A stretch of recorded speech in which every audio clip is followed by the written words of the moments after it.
Major funding for these programs is made possible by grants from Chase Commercial Term Lending, New York Community Bank, Capital One Bank, Perfect Building Maintenance, M&T Bank, Customers Bank, Genova Burns, Terra CRG, Meridian Capital Group, Wyckoff Organization. Additional support is made possible by AKA Hotels Corman Communities, Aerial Property Advisors, AVR Realty Company, Bank of America Merrill Lynch, Bank Leumi USA, Briarwood Organization, CBRE, Citizens Bank, Colliers International NYC, Collins Building Services, CPEX Real Estate Services, Cushman & Wakefield, Dime Savings Bank of Williamsburg, Douglaston Development, Levine Builders, Eastern Union Funding, Fisher Brothers, First Nationwide Title Agency, Flushing Bank, Friedman, Handler Real Estate Organization, HAP Investments, Hersha Hospitality, Hodges Ward Elliott, Inc., Investors Bank, James D. Kuhn Real Estate Center at Syracuse University, Kilroy Architectural Windows, Madison Realty Capital, Matone Group, Mercantile Commerce Bank, New Banks, Newmark Grubb Knight Frank, Optimum Window Manufacturing Corp., People's United Bank, Rosewood Realty Group, SJP Properties, Sterling National Bank, Stonehenge Partners, TD Bank, The Continuum Company, The Moynihan Group, and these friends.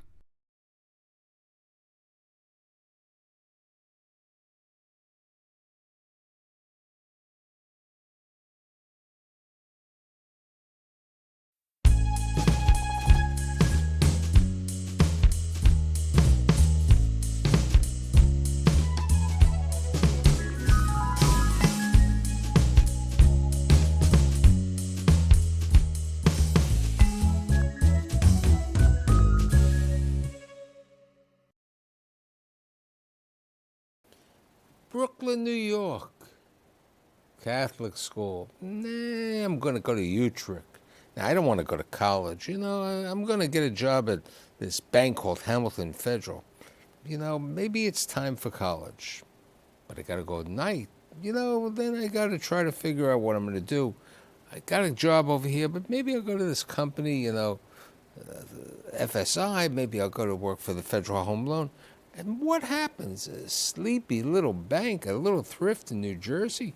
Maybe I'll go over there, and maybe together with my buddy Kevin, I'll really build a great bank. And I'm lucky to have my friend Dom Kama, who is the Senior Executive Vice President and Chief Operating Officer of Investors Bank. Thanks for being here. Hello, Michael. Thank you for having me. So tell me a little bit about your grandparents. Yeah, my grandparents were the, epitome of hard-working Italian immigrants. My grandfather, worked down the docks in Brooklyn in his early 20s. He comes over from a town called Reggio Calabria. And he resides originally in Carroll Gardens, Brooklyn. Tell me about your grandmother. Well, Grandma was born here in the United States, and she grew up in the Carroll Gardens section of... So when did her parents come? Her parents came at the turn of the century. Okay. So let's talk about your dad. Your dad was born, I think, in 1929, the year of the Great Depression. Right. And he went to parochial school or public school? He went to public school, right. PS 142 on Henry Street. Right. And what happens later on with your dad, he's 18 years of age. 1947, he joins the military, and he's based where? In Panama. And in Panama, he learns to be what, a butcher? Yeah, actually a cook. A cook. He wanted to learn. He learned how to cook, and he was a good cook. And how many years did he spend in Panama? He was there for 2 years. Okay, so now it's 1949. How do you find this woman in Italy, your mother? Well, my mother's brother, my uncle, lived here in Brooklyn, in Carroll Gardens, and lived on the same block as my father. And when my father came back from the military, he was, 20 years old. So he was still a young man. And, like any other good Italian brother, he said to my father, "Do I have a nice Italian girl for you?" So he goes back to Italy. He hadn't met her. Okay, at that time there were, there were telephones, but, there wasn't television. There wasn't the internet. So there were some pictures, I would assume. That's right. We have the picture of them getting married in Italy. And now they come back to Court Street again. Right. Now, your dad at that time could have followed Grandpa's to work in the docks, but how did he decide to get involved to be a butcher? You know, I don't know the reason why he did not go into the longshoremen's. You know, it was tough to get into at the time, and my father had 5 brothers, and you know, he decided to work as a butcher. When we got together, you told me that during your father's career, he always worked like in the supermarket as That's a right. butcher. Right. Right. He worked in a supermarket back in the 60s. You know, I'm not sure it's even around anymore. It was called Dilbert's. And eventually, Dilbert's got sold, and he ended up working for many years for a supermarket chain called Seatown. That's prominent in Brooklyn. So you're growing up in Brooklyn in the certain people call it Cobble Hill. But we called it Red Hook at the time. Right, You know, but it's not really Red Hook. I mean, now it's called Carroll Gardens. Carroll It has a Gardens. fancy name. You know, a lot of neighborhood changes have taken place over the last 30 years. And now you lived in this house with other members of the family, right? that's right. So who else? What other relatives were living in the family? Oh, Had any cousins in the building? well, when my mother and my mother and father came from Italy, they moved into the house with my aunt and my uncle, and so one floor was my aunt and uncle, and then another floor was another aunt and uncle and some cousins, and so yeah, one house, a 3-family house, Right. in Carroll Gardens had plenty of cousins. Now you also said to me that Mom was a seamstress. That's right. So she got a job where? She worked in a building on Court Street in Huntington called the Dola Building. It used to be a big factory. You're living in Carroll Gardens, and then you go to parochial school at the beginning. Yeah, well, we're living in Carroll Gardens, and my mom and dad had saved up enough money to buy a house at that point in time. And rather than buy a house in Carroll Gardens, one of my mom's sisters had ventured out to Bensonhurst. The Bensonhurst. Yeah, Okay. and that was like going to the country back in the early 60s. And so they ventured out to Bensonhurst and bought a house in the Bensonhurst section of Brooklyn. Where was the house? It was on 77th Street and 18th Avenue, 18th Avenue. It was a vibrant neighborhood. Italian neighborhood. Right, but it was also a vibrant retail neighborhood. It was. And you weren't far from Dyker Park, and you had other things over there. And it was a nice time growing up. So tell me about growing up in Bensonhurst. It was great, Michael. I mean, these are some of the memories that I have growing up in Bensonhurst. You know, unfortunately, my kids don't see it. You know, things like, even though I grew up in the 70s, playing, Johnny on the Pony, playing stickball, playing stoop ball. We played stoop ball all the time. We would spend the whole day in the park playing basketball, and it was just a great time to grow up there. You know, a lot of Italian people in the neighborhood. So you're over there, and you go to parochial school the first 8 years. What happened later on that you decided that enough of the parochial school, forget the nuns and the priests, you wanted to go to New Utrecht? Yeah, my parents wanted me to go to a school called Bishop Ford High School, which, actually just got closed a couple of years ago. And it was an all-boys school, over in the Park Slope section of Brooklyn. 3 buses to get there, or a bus and a train. And, we're doing that every day for a year. And then I said, forget this, Mom.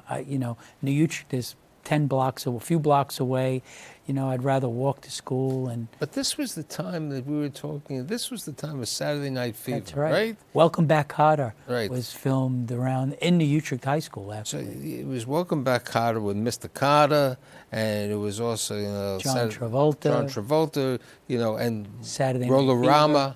You were working at that time in the slipcover store? I was working part-time for my uncle, who had a shop on Court Street that they did furniture. They did slipcovers, and they did, repairs on furniture. And, again, it was a great old But time. you remember slipcovers growing up. I'm a little older than you, but the slipcovers, we never knew what the furniture looked like because the slipcovers always had to be on it.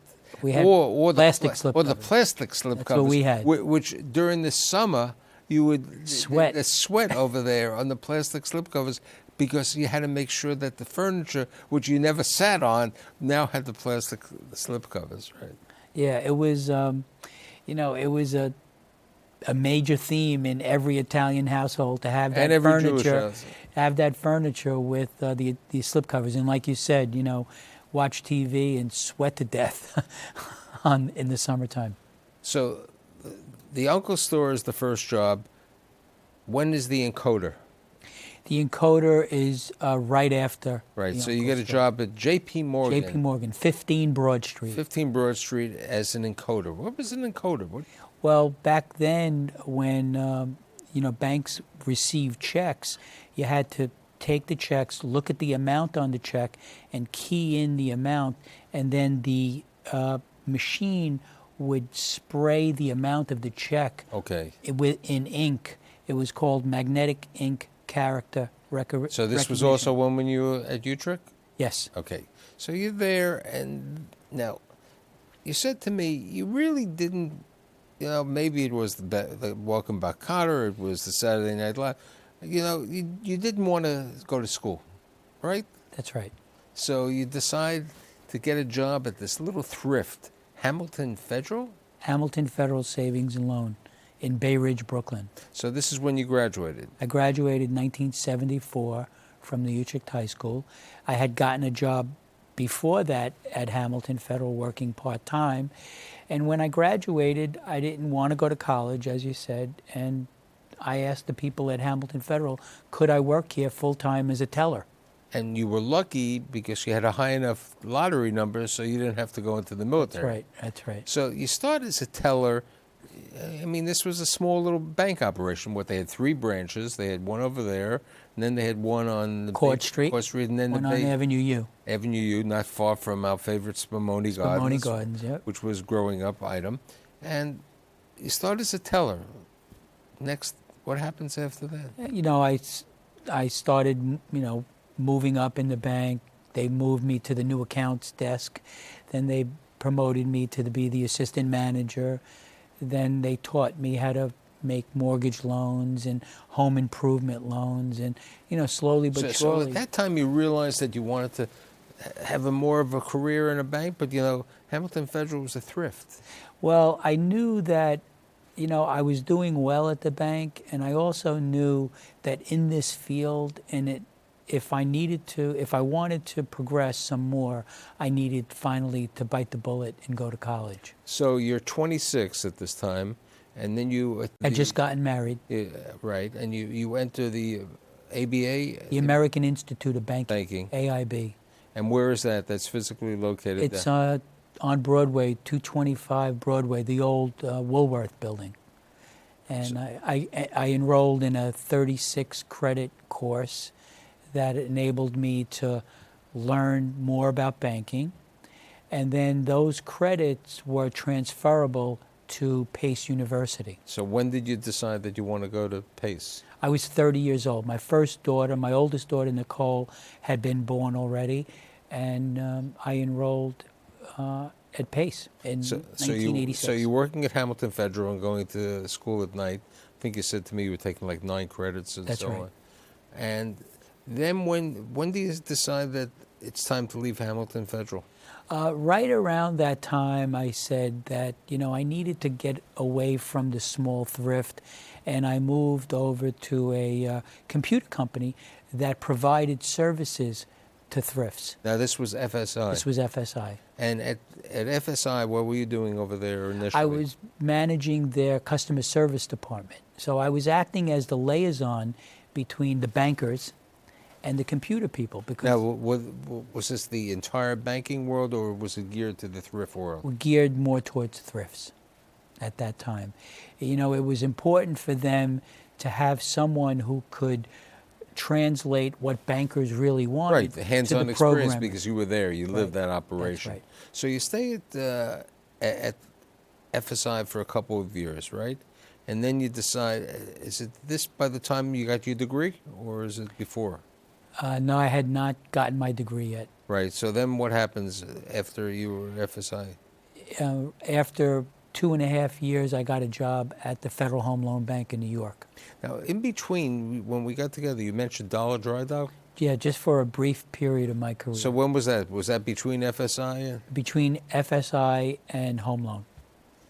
and that bank? You just felt it wasn't the right Was not the right place for me. wasn't the right place. What does the Federal Home Loan Bank do?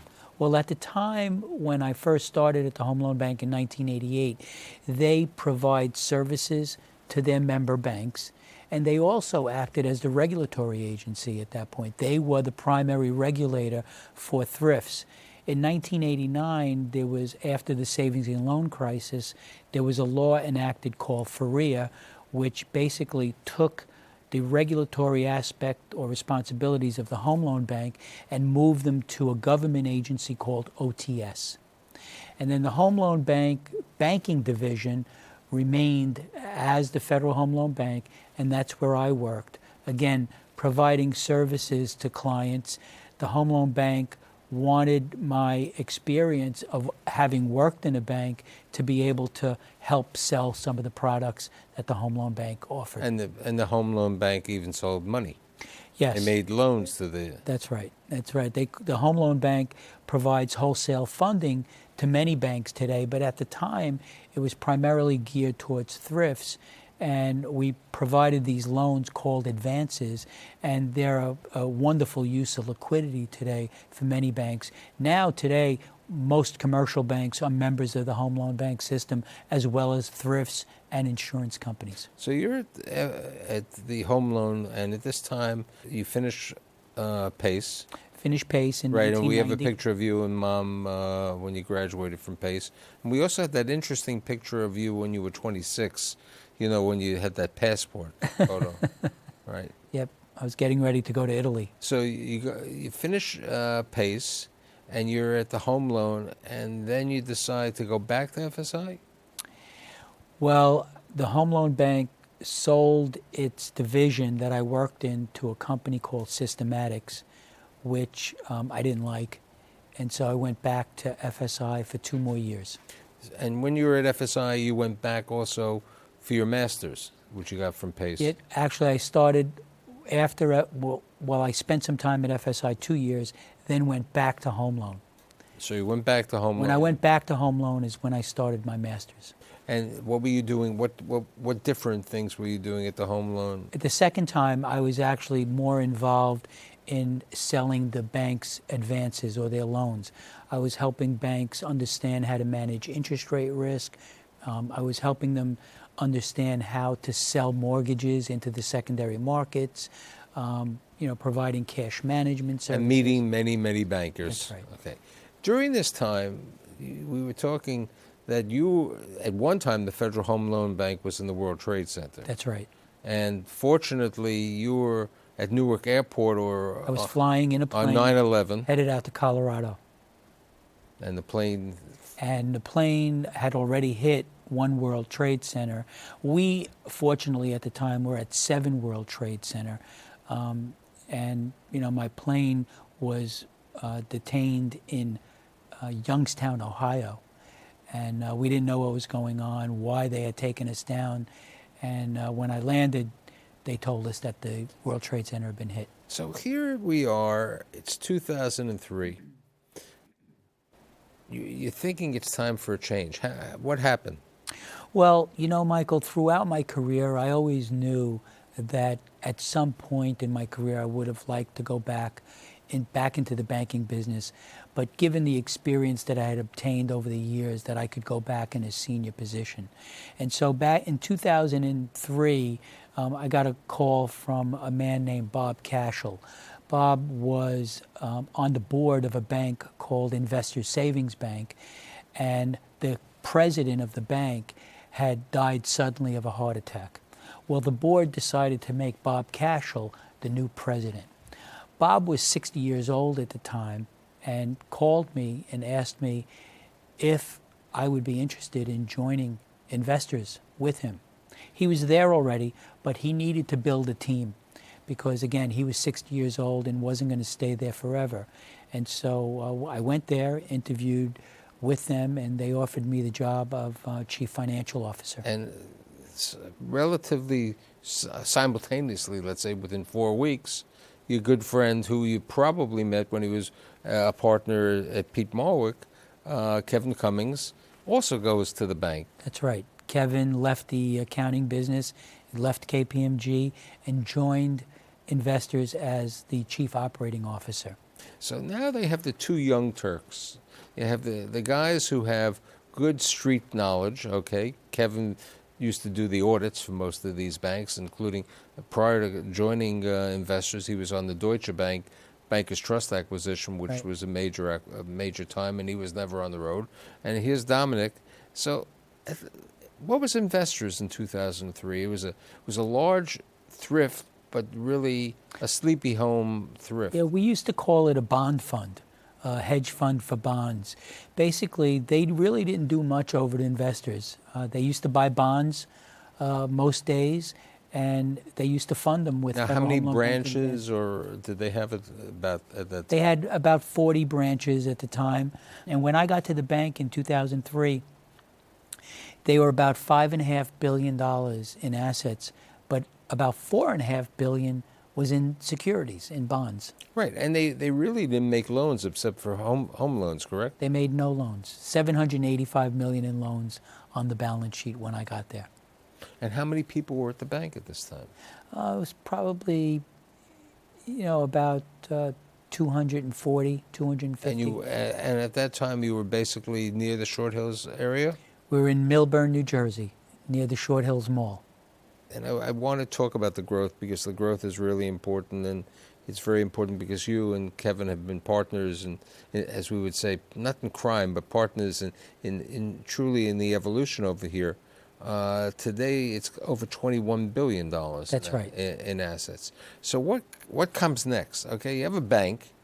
You have $5 billion in assets. As you said, they were buying securities and not that profitable in the securities. What happens that you decide to change the bank from mutual? Well, both of us went to the bank knowing that the wholesale nature of the bank had to change. And so what we did was put a strategic plan together that we presented to the board in October of 2003. It was a memorable day for us. We still have the plan. And we had the meeting at a golf club in Springfield, New Jersey called Baltusrol. And we told the board that we could not exist currently, we cannot continue to exist as we are now. And we showed them all of the financial data related to other banks, and showed them how we made the least amount of money, and showed them that we could not continue to exist this way. And so what we said was we were going to start to take the cash flows from the bond portfolio and start to make residential mortgage loans with them. And that's really how it started. We started to move the cash flows slowly but surely into the residential mortgage portfolio, started to bring more wholesale retail deposits into the bank.